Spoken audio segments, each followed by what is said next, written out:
Hello friends, आज हम लोग इस वीडियो में डिस्कस करने वाले हैं पॉलीसेकेराइड्स। जैसा कि मैंने आपको बताया था, पॉलीसेकेराइड्स में हम लोग एमाइलोज, एमाइलोपेक्टिन और सेलुलोज की चर्चा करेंगे।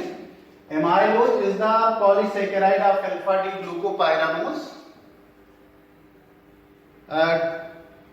More than two disaccharide units connect with 1,4 glycosidic linkage. It contains about 15 to 20% starch and it is soluble in water. Okay, now see the structure of amylose. Okay, जैसा कि मैंने बताया, amylose जो है पॉलीसेकेराइड है किसका? अल्फा डी ग्लूकोपाइरानोज का। तो सबसे पहले हम क्या बनाएंगे? Alpha D glucopyranose. Alpha D glucopyranose आप लोग बनाने में कोई दिक्कत नहीं हो रही होगी। जैसा कि मैंने ग्लूकोज का स्ट्रक्चर आपको समझाया था, उसी के अकॉर्डिंग आप अल्फा डी ग्लूकोज बनाने में सफल हो जाएंगे। This is the structure of alpha D glucopyranose. This is alpha D glucopyranose, right.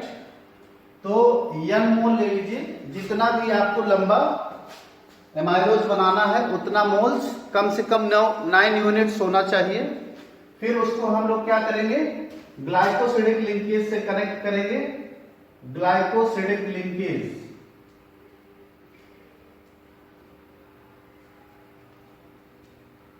और ग्लाइकोसिडिक लिंकेज में कौन सी लिंकेज? 1,4 linkage, right. 1,4 लिंकेज से हम इसको कनेक्ट करते हुए बनाएंगे। देख सकते हैं polysaccharide of alpha D glucopyranose. Structure में अब बना रहा हूं किसका? एमाइलोज का। जितना भी बड़ा आपको एमाइलोज का स्ट्रक्चर बनाना है उतना बड़ा आप बना सकते हैं 1,4 लिंकेज कनेक्ट करते हुए।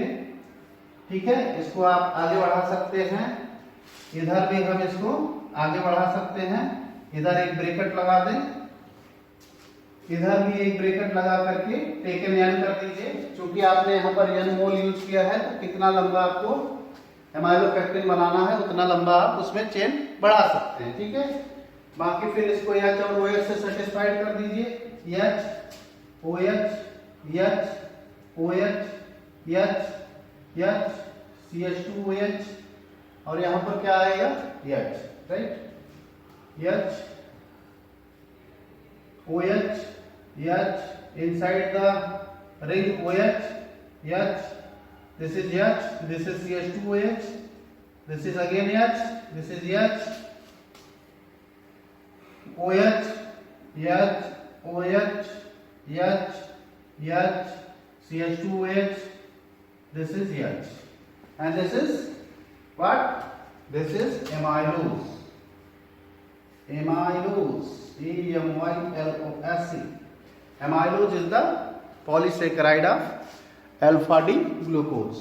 तो अल्फा डी ग्लूकोज हमने n मोल अल्फा डी ग्लूकोपाइरानोज लिया और उसको 1,4 लिंकेज से कनेक्ट करते हुए, this is 1,4 linkage, 1,4 glycosidic linkage, this is 1,4 glycosidic linkage, यहाँ पर 1,4 ग्लाइकोसिडिक लिंकेज, 1,4 ग्लाइकोसिडिक लिंकेज से जोड़ते हुए आप एक पूरे ट्रेन बना सकते हैं।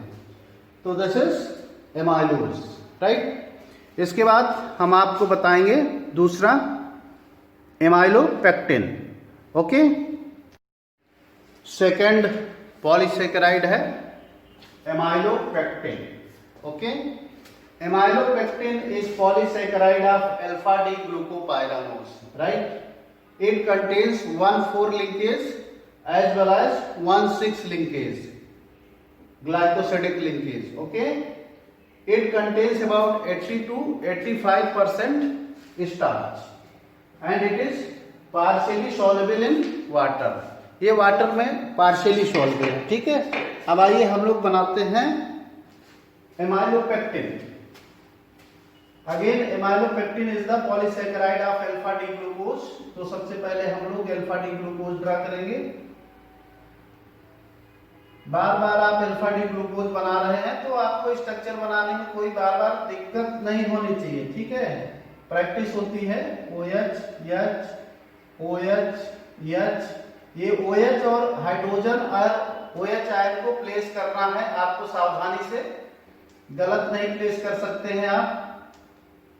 बार बार प्रैक्टिस करेंगे तो आपसे हो जाएगा, ठीक है। This is alpha D glucopyranose, alpha D glucopyranose, okay. यन बोल ले लें और इसके बाद हम इसका पॉलीसैकेराइड ड्रा करेंगे ग्लाइकोसिडिक लिंकेज दिखाते हुए। ग्लाइकोसिडिक लिंकेज कौन सी? 1,4 लिंकेज और इसमें 1,6 लिंकेज भी आपको देखने को मिलेगी। आइए देखते हैं हम लोग यहां पर बनाएंगे। सबसे पहले आप ट्रेन के डिब्बे बना लीजिए इस तरह से। एंजॉय करेंगे स्ट्रक्चर बनाने में, बहुत आसान है। केवल आपको लिंकेज की जानकारी हो तो फिर आप ये आसानी से बना सकते हैं, इसमें कोई आपको दिक्कत नहीं आएगी, ओके। ये हमने ट्रेन के डिब्बे बना दिए, ट्रेन के पहिए बनाते हैं। अभी तो हमने एमाइलोज लिया है, अभी इसी में जब 1,6 लिंकेज से कनेक्ट कर देंगे तो ये एमाइलोपेक्टिन हो जाएगा। देखें OH H OH H OH H H CH2OH H H OH H OH H CH2OH H H OH H, यहाँ पर OH, ये H होगा, ये H होगा, ये CH2OH होगा, ये OH होगा, ये H होगा, ठीक है। एक लेयर इसके नीचे और बनाएंगे हम लोग, इसके नीचे हम लोग एक लेयर और बनाएंगे इस प्रकार से। सेम टू सेम एमाइलोपेक्टिन की एक लेयर और बना डालिए, ऐसा आसान है, कोई दिक्कत नहीं है ये, ओके। अब इसमें हम लोग H और OH प्लेस करके इसको फिट कर दें। तो H OH H OH H, यहाँ पर H, ये CH2OH, ये होगा OH, ये हो गया H, ओके। अब हम क्या करते हैं, यहाँ का जो CH2OH है इसी से हम कनेक्ट कर देते हैं इसका 1, है ना। तो इसमें से इसका OH और इसका H एलिमिनेट कर दें और ये ऑक्सीजन से इसको जोड़ दें तो देखेंगे 1 2 3 4 5 6, छठे कार्बन का OH और इसके पहले कार्बन का H एलिमिनेट हो गया और यहाँ पर कैसी लिंकेज आ गई? 1,6 लिंकेज, ठीक है। बाकी कैसी लिंकेज है? 1,4 लिंकेज है। तो 1,4 लिंकेज और 1,6 लिंकेज दोनों लिंकेज होती हैं। ये आ गई आपकी 1,6 लिंकेज ये वाली, और रिमेनिंग सारी क्या है? 1,4 लिंकेज है। तो ये क्या हो गया? एमाइलोपेक्टिन हो गया। H OH H CH2OH, ये हो गया H, यहां पर H, ये OH होगा, ये H, ये OH H OH H CH2OH H, ठीक है। तो ये हो गया आपका क्या? This is what? This is amylopectin. सारी की सारी 1,4 लिंकेज है, केवल एक लिंकेज 1,6 लिंकेज से हमने दूसरी लेयर को जोड़ दिया, तो ये हो गया आपका एमाइलोपेक्टिन। दिस इज पॉलीसैकेराइड, ठीक है।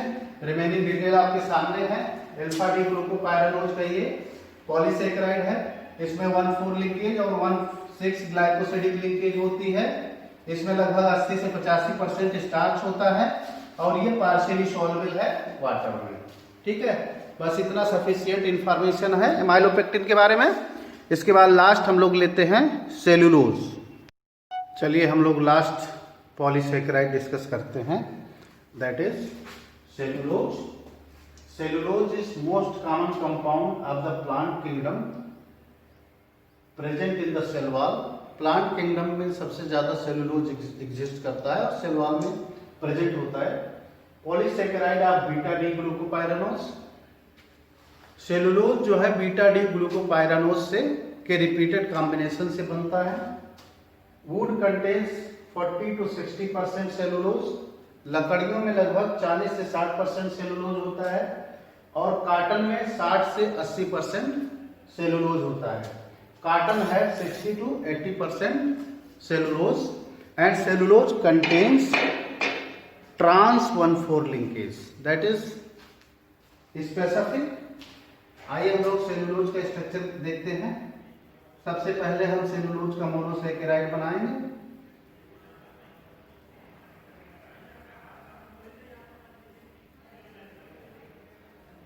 OH H OH H OH H OH H H CH2 OH. This is what? This is beta D glucopyranose. अब इसको हम लोग ट्रांस 1,4 लिंकेज से जोड़ते हुए सेलुलोज बनाएंगे। आप देखें, थोड़ा ध्यान से देखिएगा। ये स्ट्रक्चर हम थोड़ा छोटा बनाएंगे क्योंकि आगे स्पेस नहीं है।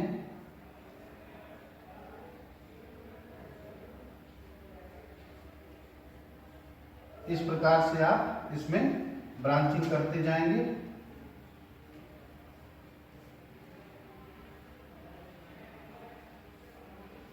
इस प्रकार से आप जोड़ते चले जाएंगे ट्रांस 1,4 लिंकेज, राइट। कितना बड़ा आपको सेलुलोज का स्ट्रक्चर बनाना है उतना बड़ा आप यहाँ पे हम टेकन एन कर देंगे, अब इससे ज्यादा नहीं बढ़ाएंगे, ठीक है। आप चाहें तो यहाँ पर भी टेकन एन नीचे लगा सकते हैं, इसको ब्रांचिंग कर सकते हैं। आपको यहाँ पर n mole of beta D glucopyranose लेना पड़ेगा। बाकी फिर इसको आप एच ओ एच से सेटिस्फाइड कर दीजिए। OH H OH H, this is H, this is H, this is CH2OH, right? This is OH H H OH H, this is CH2OH, this is H, this is H, okay. Likewise OH H H OH H, this is H, this is CH2OH, okay. इस तरह से आप पूरा compound satisfied कर देंगे, कोई दिक्कत नहीं होगी। OH H OH H H CH2OH, this is H. This is cellulose and it contains, these are the what? These are the trans 1,4 linkage। तो सेलुलोज जो है, सेलुलोज में कौन सी ग्लाइकोसाइडिक लिंकेज होती है? कौन सी ग्लाइकोसाइडिक लिंकेज होती है? सेलुलोज में ट्रांस 1,4 ग्लाइकोसाइडिक लिंकेज होती है। इस प्रकार से सेलुलोज एक दूसरे से लैडर लाइक स्ट्रक्चर फॉर्म होता है, ओके। तो इस तरह से हमने आपको glucose, structure of glucose, disaccharides और पॉलीसेकेराइड्स डिस्कस कर दिया है। अब आपको बहुत आसानी से ग्लूकोज और फ्रक्टोज के स्ट्रक्चर में डिफरेंस पता चल गया और इसकी आप प्रैक्टिस करेंगे तो आपको इंटरेस्टिंग लगेगा। वैसे देखने पे लगता है थोड़ा डिफिकल्ट टाइप का, लेकिन ये बहुत इंटरेस्टिंग है। एक बार अगर आपने ग्लूकोज का स्ट्रक्चर प्रॉपरली समझ लिया है और सुक्रोज का, फ्रुक्टोज का, तो it is very easy, okay. तो प्रैक्टिस करिए। Thank you, have a great day.